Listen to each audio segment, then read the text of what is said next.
to Siblings with Diabetes. Yes, here we are, the head and tail of the family, and somebody in the middle who has sneaked in, who doesn't want to be a diabetic while we are. So, this is going to be our conversation. We are neither of us doctors, but in a way, we are veterans as diabetics. Kishan Bhagwan, he's 65 years old. Gayatri Prasad is 67 and I am 76. Now, Kishan and I have diabetes for more than 25 years. So, we are in a way doctors.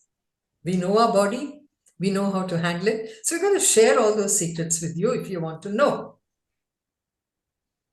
So, we're going to ask Kishan questions because he's a veteran, I told you, and he does a lot of research. Not only research, he even applies it and finds the difference and shares it with us. So we decided, why not we share it with others who have diabetes and have so many questions? And if you go to your Facebook or Insta or something, you see so many ads telling you, drink this, drink that, do this, do that, reverse your diabetes. I'm going to start by asking Kishan, is it possible to reverse diabetes, Kishan? Yeah, thanks for asking. I know that's a question that I keep getting asked very, very often by people, and they give me all kinds of suggestions. You drink this, you do that. A friend of mine, he did it for 6 months and his diabetes vanished. And there is a huge myth about this. There are two sides to diabetes. The first side of diabetes is that you can inherit it. And the second part is you can develop it because of your lifestyle. So those are the two aspects. I think if we have to elaborate, we should ask a lot more questions of each of those, because they are a subject unto themselves. Now, my exposure and my experience with diabetes is mainly from the genetic aspect of it, not from having acquired diabetes because of a bad lifestyle. So can I intervene here, Kishan? I should also get it thanks to genetic, legacy. But I think I got it due to stress. Yes. So what happens with stress is when you are genetically predisposed to diabetes, stress is the one that comes in and triggers it for you. So you could be carrying that gene all along and lead a very calm and relaxed life, and you won't even know that you actually have that gene. Absolutely. So you got to be aware of that. I discovered it without, randomly. Asked my father, our father, who was a doctor, when he was testing his blood sugar, I told him, hey, prick my finger and tell me. He said, it's 250. And he said, go and get yourself tested. That's how I went and discovered I had diabetes. I must have been carrying it for a long time. So, Kishan, how does one, get to know, like not randomly, but is there some way everyone has to take this test once in a while and make sure they don't get diabetes? Is it possible? Unfortunately, it's not possible to just look for diabetes. So what people do these days is they do physicals. And if you tell your doctor that you have diabetes in your family, they will do a HB1AC test for you. And that will reveal your ability to control your sugar. But if you don't tell them that, it's not a test that they will give you on a regular basis, because that's specifically testing for the presence of sugar in your body for the past 3 months. So that is very important. So you can't go for a HbA1c test and say I did not eat any jamuns the previous night and then therefore I'll be okay. Not even going to work. So you got to be controlling your sugar for 3 months continuously, because the A1C measures the memory of that. Now, when you go back to discovering whether you have diabetes, if you're in a situation where you have symptoms, excessive thirst, frequent urination, sudden loss of weight, then you are most definitely going to have to get yourself tested for it. Again, we are not doctors, I'm not going to get too elaborate with that, but my suggestion is that if you have diabetes in your family, if you know very well, I would say when you start getting to be around 35, 36, around 40, I would start asking for the test, because that is when you start leading a fairly sedentary life. Your work takes over you. You stop exercising the way you used to when you were young. You Mm-hmm. start becoming a little more, uh, you become negligent. And my Okay. personal stories, that's exactly what happened to me. I was Okay. 36 when, again, our dad was visiting me here in the US, and then he just randomly asked me to do a ketone test, a urine Okay. test. Those days we didn't test it I didn't do a blood test.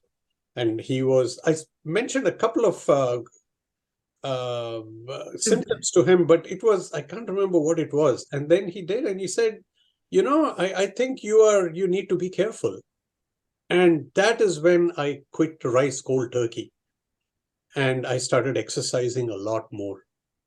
And around 40 or so, I had to go for a back operation. When the neurosurgeon looked at me and he said, buddy, I think what you should do, what I didn't do, which is start taking maintenance doses of metformin. And that was Mm. the best advice I got at that time. Okay. Because of that, I was able to stave off a major part of my diabetes for almost 20 years. Mm-hmm.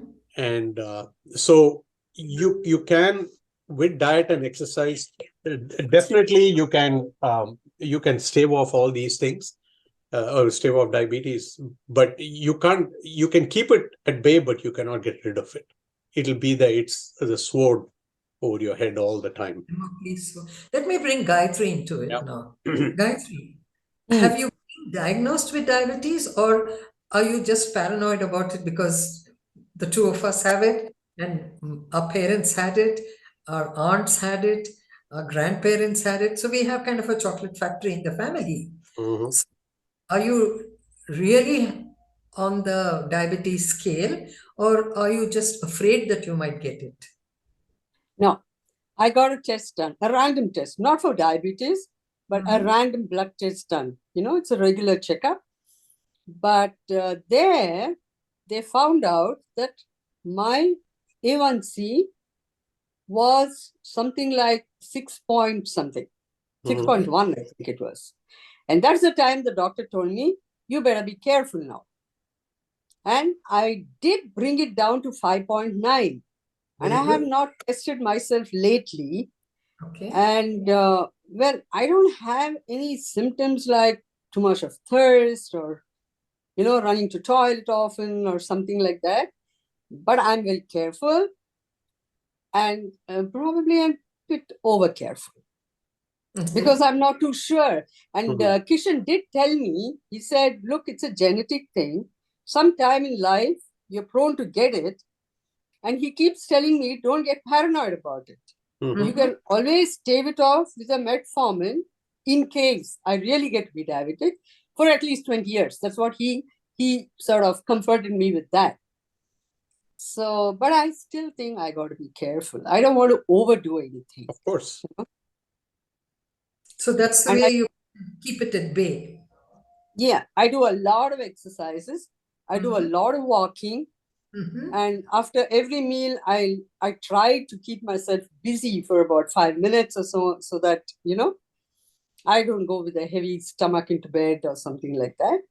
Okay. And I don't know if it has really helped me at the moment. I will know when I get a test done. Mhm. Kishan, I want to ask you a question. A Mhm. lot of people say, soak methi in the night and drink that water, take jamun seeds, Mhm. then drink karela juice and things like that. Mhm. And there are endorsements to say that if you take all that, we have reverse diabetes. Mhm. So Okay. So have you that's taken those okay. So here's my I would say experiential opinion about this. yeah, Like I said, sure. right? That's the only thing I can give you. When you have okay, when you're diabetic, there are two levels of diabetes. Okay.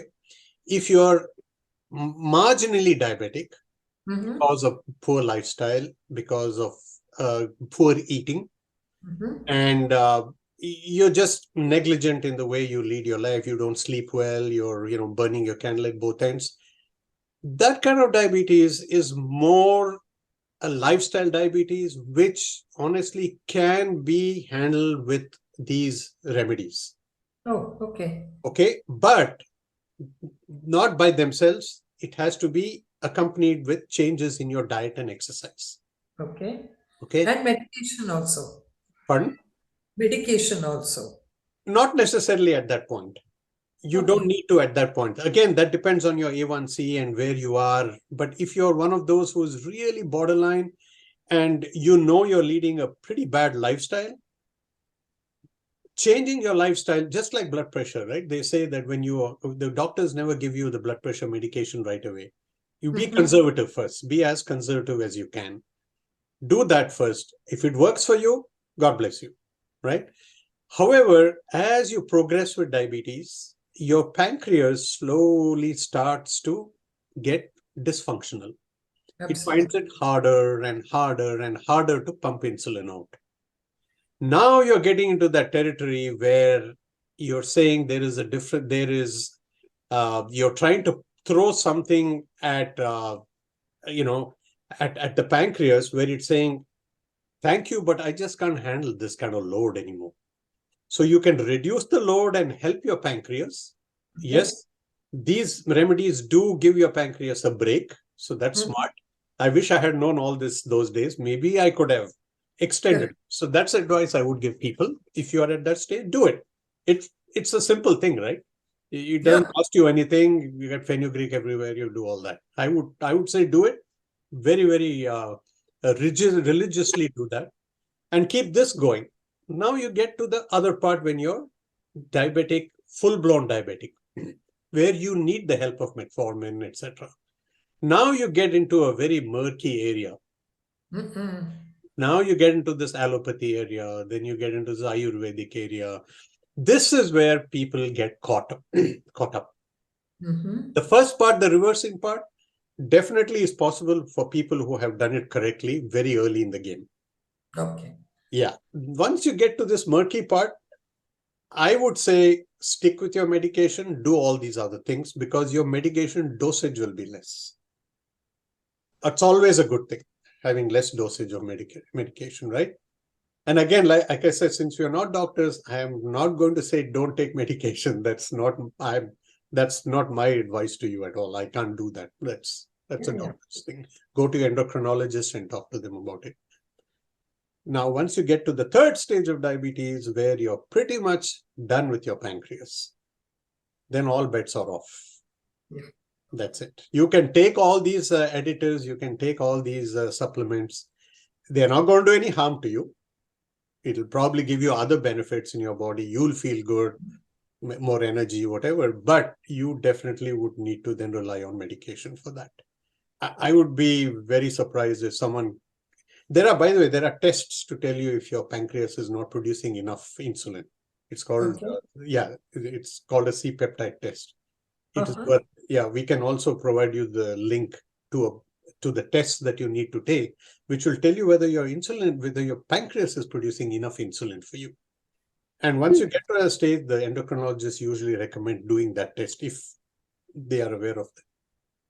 So when you get to that stage, that's when you say, okay, now I have to take my medication and I have to lead a proper lifestyle. Medication by itself, again, I want to stress, is not the answer. You can't take the medication and go and eat 10 jamuns. Not So going your lifestyle, when you say lifestyle, yes. let me just go back a little about pancreas. I remember our father telling me, then I asked him, do you think I should take all these and alternative medicine? He said, listen, your pancreas has stopped functioning. Exactly. It has stopped producing insulin. Exactly. Quietly go and supplement that in your body. Nothing else will help you. This is what our father said. And I would believe because he lived to a ripe old age of 93, being a diabetic, being insulin dependent. Yes. But you're talking about lifestyle. So I think he had lifestyle. Correct. So And let's talk a little about lifestyle. What people don't really understand what is lifestyle. What do we mean by diabetic lifestyle? Okay. So lifestyle for a diabetic like me is like it's regimented. Okay. It is disciplined. Absolutely. Okay.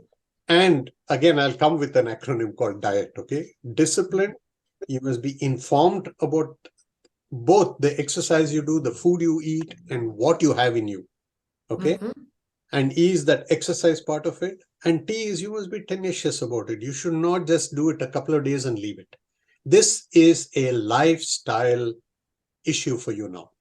It's a So consistent one. consistent. Like when I was diabetic, I was so naive. I asked my doctor, can I eat? Can I enjoy myself during the weekend by eating whatever I want? He just simply smiled. He said, "You're a diabetic for 365 days a year. There is no such thing as a weekend. No cheating, no cheating in here. No cheating." Okay, so you have to have discipline, and that Yep. is the most important thing. I always say D, discipline, discipline, discipline. I know it's hard. So that's one part of the lifestyle. And the second part of lifestyle is be informed. You just don't go and tell people, I just have high sugar. It doesn't make sense. Tell them you're diabetic. Correct. Be upfront with it. Especially when you go to dinners, just tell them I'm diabetic. Can I please just eat all the vegetables here and less of rice? Please don't force me to eat. Okay, that is so important because in the Indian culture, we just feel extremely offended if we don't go and eat there. Okay, if the people force you. Then your exercise regimen is a very important regimen, and there are different people doing different types of exercises. For some people, walking is fantastic. For me, it seems like walking is amazing. I just walk for Absolutely. an hour and my sugar drops by 30, 40 units. For some Mm. people, swimming makes a great difference. For some people, lifting weights makes a great difference. So pick the one that works for you, which brings me to that a side point here, which is you need to measure. That is what information is all about. You need to measure your blood sugar regularly if you're diabetic. If you don't do that, you won't know what to improve. You got to measure it, and only then you can improve it. So And eat something. can I ask you something for that, Kishan? Yeah. In the mornings, the fasting sugar, does it help to measure that every morning to So know approximately? yes, it does. It's very important to know that because there's a side. This is a little more advanced topic actually because the morning sugars surprisingly determine the sugars for the rest of the day for you. Oh, People don't realize this. The Mm. key is to keep your morning sugars low because when you keep that low, your lunch sugars become low. And when that Mm. is low, your dinner sugars become low. So, this spike that you get in the mornings, you have to manage very carefully, especially when you're diabetic. Because once it goes on that high, it takes a while for it to come down. And in the meanwhile, you're getting ready to eat another meal. And that again balloons it a little bit. So, you see, you're fighting it. It's Mm. a fight. At the end of the day, it's all fighting, right? mhm. So uh, once you get through that fight, so morning sugars, short answer, yes, check it regularly because that will determine what breakfast you want to eat. Okay. Okay. If your sugar Mm. is high, if it is very high in the morning, a quick tip for you actually is kind of counter, uh, you know, uh, it's counter to what you've heard before. Skip your breakfast. Eat a small breakfast. Eat an apple with some peanut butter and be done with it. Because Mm. your body already has sugar in it. You It don't can need move anything around and your muscles will take that sugar from you. Yeah, but Don't what if we go for like, okay, I say I just have an apple for breakfast, Yeah. and then I go for a long walk, like 5-6 kilometers. It's like an hour and 15 minutes or something like that. Yeah, is that enough for that? That depends on you. That's why I said you got to measure. You got to Mm. measure. That is the individual portion of people in diabetes. I keep telling people there is no one rule that fits for everybody. At the absolutely. end of Yeah. the day, you have to know your family genetics. You have to know your metabolism. You have to know how you eat, how you exercise. And you have to use common sense. If you eat very little, don't go for such a long walk. Mm. It's your walk. See, there's a lot of math you have to keep doing in your head with this diabetes. It's unfortunate, but that's just the way it works. Long answer, but that's yes, check your morning sugars. If it is low, eat something. The body is wanting sugar. If it is high, it doesn't need sugar. You don't need to give it any more sugar. Oh, okay. Yeah. It's just simple logic. Sugar is floating all around, and when you move the muscles take away the sugar. They don't need insulin, by the way. Muscles, they'll just take the sugar as it is. The other organs need the insulin to take the sugar to them. Okay. Yeah, that's why we inject insulin into us to help that sugar get transported to those organs. Organs. Okay. This is where I'd like to remind ourselves. I'm sure you all remember, but tell those who don't know that we had an aunt who lived up to the ripe old age of 96. She was diabetic, insulin dependent, but extremely active. Even at 96, she would cook, entertain at home, very, very humorous, had a good sense of humor. And she died a peaceful death at the age of 96 with no complications, no eye problem, no, organ problems or anything.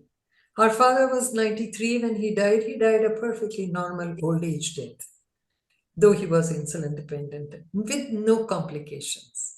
We had another aunt also who died at the age of 89, another one at 80, another one at 91. We had an uncle who lived up to the age of 89. So I think the lesson we learned from all these people is discipline was the key word for all of them. And moderation. And moderation. Very if they liked important. something, they would eat it, but not overeat it. Right. And they would eat it at the right time. I remember I would ask my father, do you want tea? He would look at his watch. He said, it's not at 5. I said, wow, what's that got to do with it? I'll have my tea only at 5. Discipline. Discipline. Yeah. So if you, it's like a timetable in a school, this time to this time, history, then geography, then whatever. I think we diabetics should have a timetable for ourselves. Do you think so? Absolutely. 100%. Exercise. Absolutely. My life is revolving around my meals and my exercise, to be honest with you. If it is 12 o'clock, my body, I just walk over to the kitchen and I start preparing a meal for myself. Okay. And preparing a meal for yourself is very important because you have the biggest stake in this. You have skin in the game.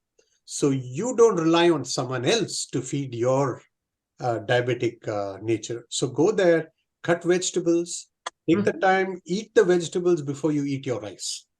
I can talk about it the next time. We'll talk about how to, eat. How to eat is very important for a diabetic, not what to eat, surprisingly. Yeah. Keep that in mind. It's how you eat is really the sequence in which you eat. Are we coming to the end of our talk because of time constraint? Yes, at this time, yes, we are. And I think there's a lot of information. And if there is more interest, we can pick each one of these topics and elaborate on them. Okay. So, friends, want to just tell you that this is a new project we siblings have started. We are 5 of us as siblings living in different parts of the world. Kishan lives in the US, Gayatri lives in Germany, I live in India. We have another brother in Canada and a sister in Austin. So we all chat every Saturday for the last 20 years. We've been doing it. We have a chat session where we exchange a lot of things that we do, that we eat, that we see, etc. So we are going to have a series on today. We spoke about siblings with diabetes.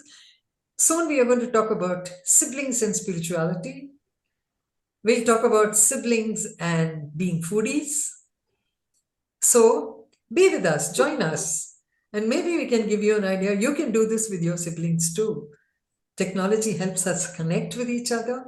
And though we are all in different parts of the world, it's like, see, right now we are all in one room. Do it. This is called being connected with relationships. Yep. Okay.